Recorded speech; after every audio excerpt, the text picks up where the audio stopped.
أعوذ بالله من الشيطان الرجيم بسم الله الرحمن الرحيم السلام عليكم ورحمة الله وبركاته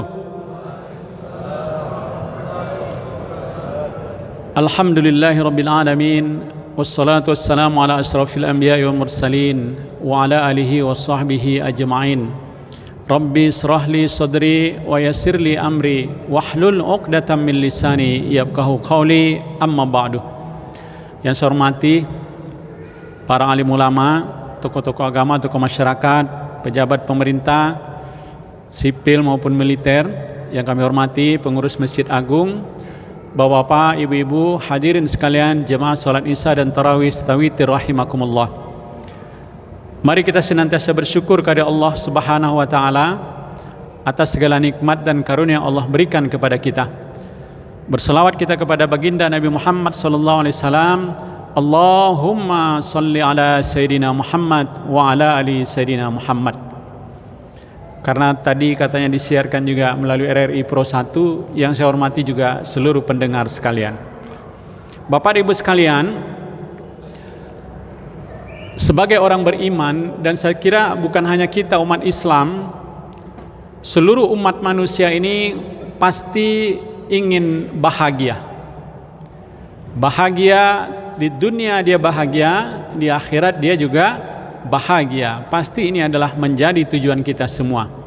Dan sebagai umat Islam, kita biasa membaca doa, dan ini disebut dengan doa sapu jagat kalau orang-orang kita. Rabbana atina fid dunya hasanah wa fil akhirati hasanah wa qina adzabannar. Ya Allah, berikanlah kami kebahagiaan, kebaikan di dunia, dan juga nanti kebahagiaan dan kebaikan di akhirat, dan jauhkanlah kami dari azab api neraka. Bapak Ibu sekalian, pertanyaannya, apakah bahagia ini hanya untuk kalangan terbatas? Apakah bahagia ini hanya untuk orang-orang kaya, sehingga orang miskin tidak berhak untuk bahagia? Apakah bahagia ini hanya milik orang-orang yang berpangkat, sehingga orang yang tidak punya jabatan tidak boleh bahagia? Apakah bahagia ini hanya untuk orang-orang yang berpendidikan tinggi, sehingga orang yang berpendidikan rendah tidak mendapatkan bahagia? Ternyata tidak, Bapak dan Ibu sekalian. Semua kita berhak bahagia. Namun kadang-kadang ternyata harta yang banyak, uang yang berlimpah, jabatan yang bagus, yang strategis, itu belum tentu menjamin hidup kita menjadi bahagia. Maka pada kesempatan yang berbahagia ini, tema kita adalah upaya-upaya kecil untuk mendapatkan bahagia yang diajarkan oleh Nabi Muhammad sallallahu alaihi wasallam. Bapak dan Ibu yang berbahagia, ada paling tidak 3 kiat-kiat kecil yang diajarkan Nabi untuk kita menjadi bahagia itu. Yang pertama, kalau kita ingin bahagia, maka yang pertama adalah jaga lisan kita. Jaga pembicaraan kita, jaga omongan kita. Kenapa demikian? Karena lidah tidak bertulang. Karena dengan lidah apapun orang bisa katakan, apapun dia bisa ucapkan, apapun dia bisa sebutkan. Tetapi ingat, dengan lidah, dengan ucapan-ucapan yang kita sampaikan itu orang bisa menilai kita. Sejauh mana wawasan orang tersebut, sejauh mana intelektual orang tersebut, dan sejauh mana keilmuan orang tersebut. Karena itu, di zaman sekarang ini, semua apa yang kita katakan itu, apalagi kalau kita mengatakan itu lalu direkam seperti ini bisa menjadi bukti sejarah, dan ini menjadi salah satu jejak digital nantinya. Maka coba kita lihat orang-orang seperti para ustadz yang terkenal. Mereka itu menggunakan lisannya untuk berdakwah, mengajak orang untuk kebajikan, sampai jutaan orang yang melihat dan menonton videonya dan dia bisa berdakwah melalui YouTube, melalui TV dan lain sebagainya, mengajak orang kepada kebajikan. Tetapi sebaliknya, banyak juga orang-orang yang ngomongnya tidak terkontrol, bicaranya tidak sesuai aturan, dan bicaranya melanggar aturan-aturan kesepakatan, melanggar undang-undang informasi teknologi elektronik, melanggar Al-Quran, melanggar silaturahmi, melanggar isu-isu syara dan lain sebagainya, maka biasanya orang-orang yang seperti ini akan menjadi bermasalah. Karena itu Bapak dan Ibu sekalian, salah satu yang diajarkan kepada kita oleh agama, terutama di bulan suci Ramadan dan nanti diharapkan juga di luar bulan suci Ramadan ini, adalah jaga lidah kita untuk tidak mengatakan riba, mengatakan sesuatu yang dilarang oleh agama kita. Apa dampaknya kalau itu kita lakukan? Ini nanti bisa mengakibatkan puasa kita hanya sekedar menahan lapar dan haus saja, tetapi tidak mendapatkan pahala dari apa yang kita lakukan. Kam min shaimin laisa lahu min siyami illal ju' wal atas. Berapa banyak orang yang hanya menahan lapar dan haus saja, tidak mendapatkan nilai apa-apa dari pahala puasanya. Bapak dan Ibu sekalian, Nabi juga ingatkan kepada kita, orang-orang yang beriman itu adalah man kana yu'minu billahi wal yaumil akhir falyakul khairan aw liyasmut.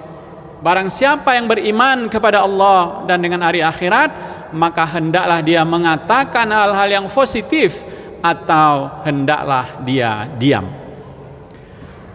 Bapak dan Ibu sekalian, di zaman sekarang ini, untuk membuat kita bahagia, selain lisan yang perlu kita jaga juga adalah jaga jari jemari kita ini.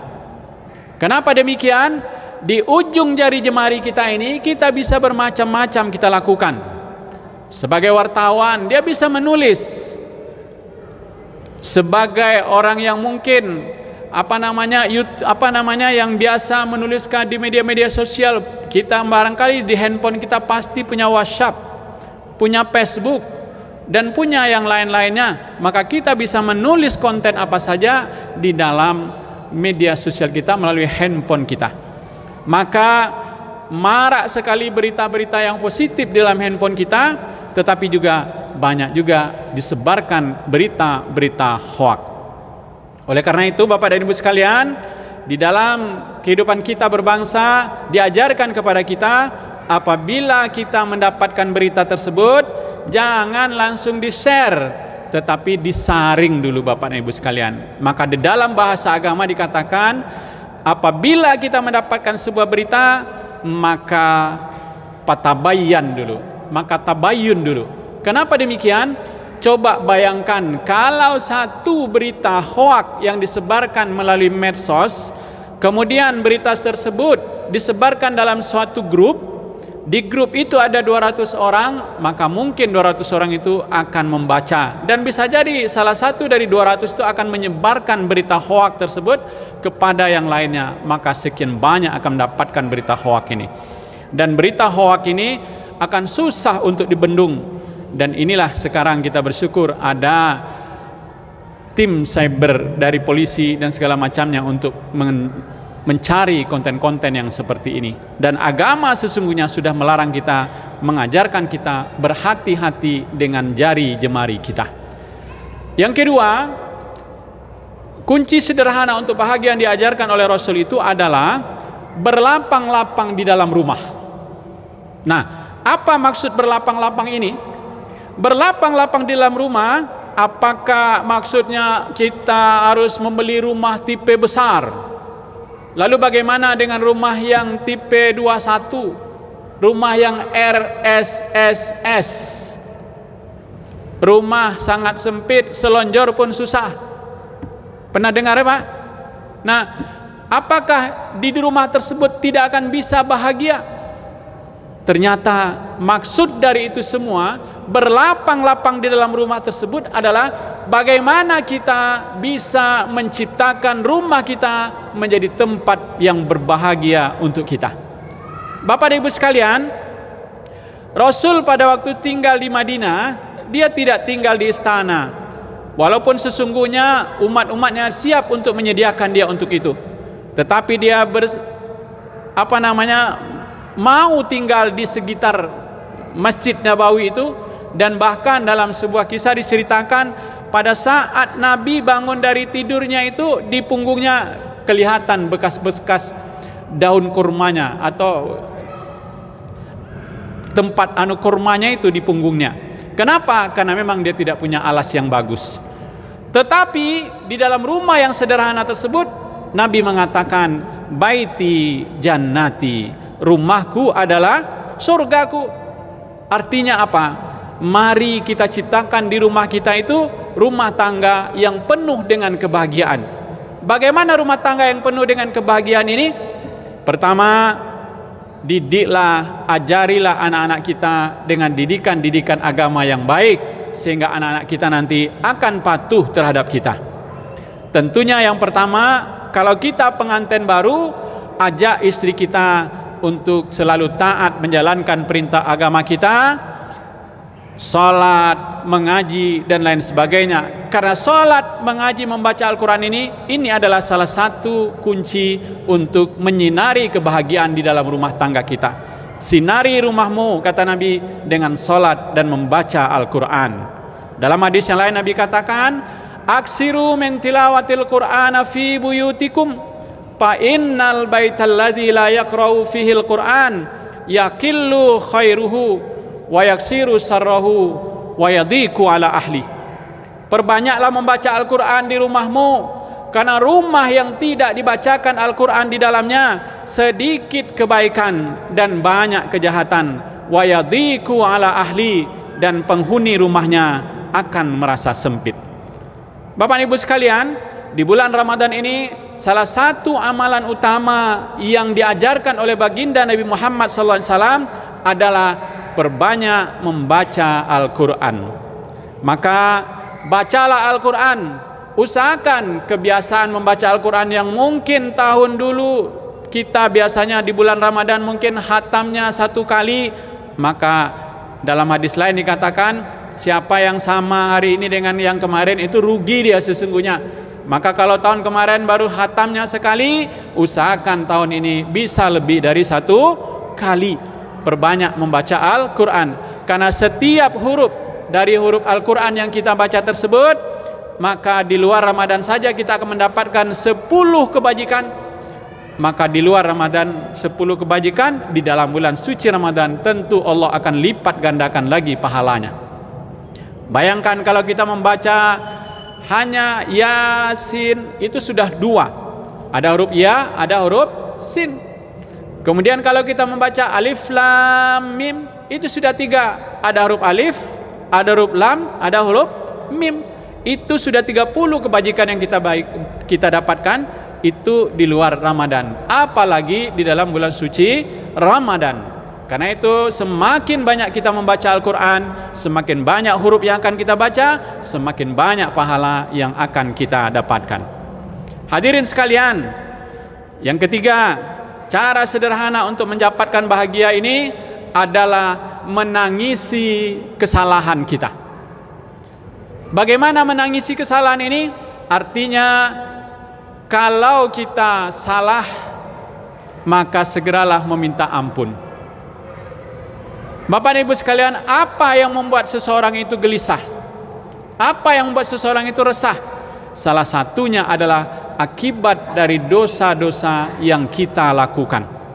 Semakin banyak kita berbuat salah, maka semakin banyak keresahan yang akan melanda kita. Tak usahlah jauh-jauh kita contohkan. Umpamanya kita ini pergi jalan, kemudian pada saat jalan kita nggak bawa SIM. Ternyata di depan kita itu ada Pak Polisi.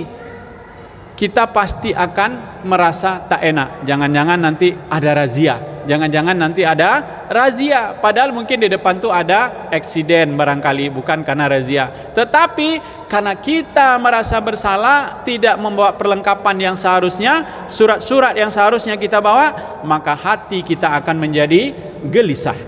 Karena itu Bapak Ibu sekalian, seandainya kita melanggar aturan-aturan Allah, mungkin tertinggal sholat kita, puasa kita dulunya, kemudian kita mungkin berkata-kata yang tidak pada tempatnya, berkata kasar mungkin pada pasangan kita, pada anak kita atau pada rekan sekantor kita, maka alangkah baiknya kalau kita punya kesalahan kepada Allah, kita segera bertaubat. Kalau kita punya kesalahan kepada sesama manusia, kita segera meminta maaf. Tetapi yang paling hebat, kata Nabi, bukan yang meminta maaf, yang paling hebat itu adalah yang mau memberikan maafnya. Inilah hadirin sekalian, di bulan Ramadan ini Allah membukakan peluang yang sebesar-besarnya kepada kita untuk memperbanyak meminta ampun, meminta taubat kepada Allah Subhanahu wa taala.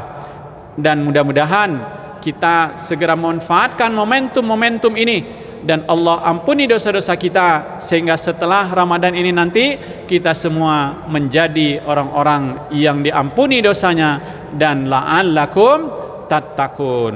Man qama ramadana imanan wahtisaban ghufira lahu ma taqaddama min zanbi. Dalam hadis lain dikatakan, man shoma ramadana imanan wahtisaban ghufira lahu ma taqaddama min zanbi. Barang siapa yang berpuasa di bulan suci Ramadan karena iman dan mengharapkan ridha Allah, maka Allah akan ampuni dosa-dosanya yang telah lalu. Atau barang siapa yang menegakkan Ramadan karena iman dan mengharapkan ridha Allah, Allah akan ampuni dosa-dosanya yang telah lalu. Teruslah kita mendekatkan diri kepada Allah, insya Allah hidup kita akan bahagia.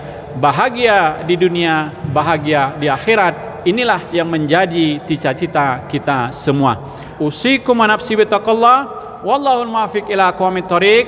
Wassalamualaikum warahmatullahi wabarakatuh.